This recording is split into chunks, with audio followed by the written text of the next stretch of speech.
ছাত্রদল ছাত্র শিবিরের ক্যাডার বাহিনী সহিংসতা করে সারা দেশে বিশেষ করে ঢাকা পরিস্থিতি ঘোলাটে করে, যার ফলে কয়েকটি তাজা প্রাণ ঝরে গেল। ঢাকা কলেজ ছাত্রলীগের কর্মী সবুজ,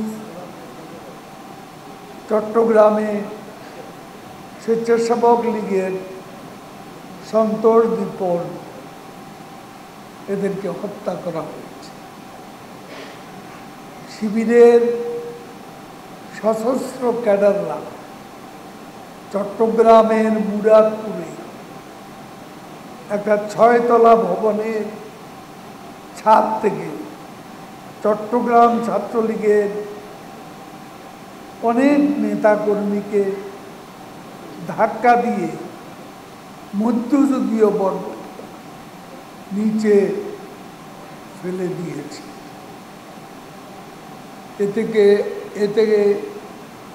এতে একজনের প্রাণহানি সহ বেশিরভাগই গুরুতরভাবে আহত হয়েছে। অনাকাঙ্ক্ষিত এই মৃত্যুতে আমরা গভীর শোক ও দুঃখ প্রকাশ করছি। শোক সন্তপ্ত সকলের প্রতি সমবেদনা জ্ঞাপন করছি। আপনারা সকলে গতকাল সারা দেশে ঘটে যাওয়া পরিস্থিতি লক্ষ্য করেছেন। এখন এই কোটা নিয়ে আন্দোলন, সাধারণ শিক্ষার্থীদের আন্দোলন নেই। এখানে সরাসরি বিএনপি, জামাত, ছাত্রদল, ছাত্র শিবির জড়িয়ে আন্দোলনকে সরকার উৎখাতের আন্দোলনে পরিণত করতে চাইছে। এখন জন্ম সনদ দিয়ে খোলো বিকাশ স্টুডেন্ট অ্যাকাউন্ট। নিজের বিকাশ নিজে কর।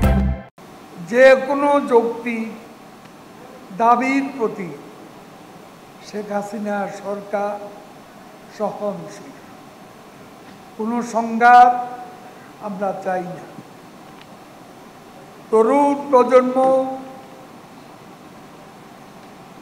সংঘাত সংঘর্ষে লিপ্ত হবে, সেটা কাম্য নয়। কিন্তু মুক্তিযুদ্ধ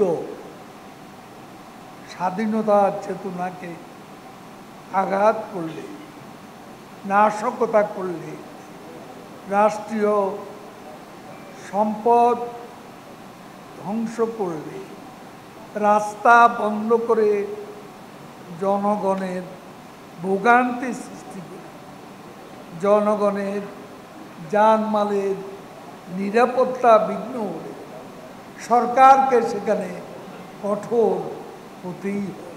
তাদের সশস্ত্র ক্যাডার বাহিনী সারা বাংলাদেশ থেকে এনে এই শহরে তারা গুপ্ত হত্যা করা শুরু করেছে।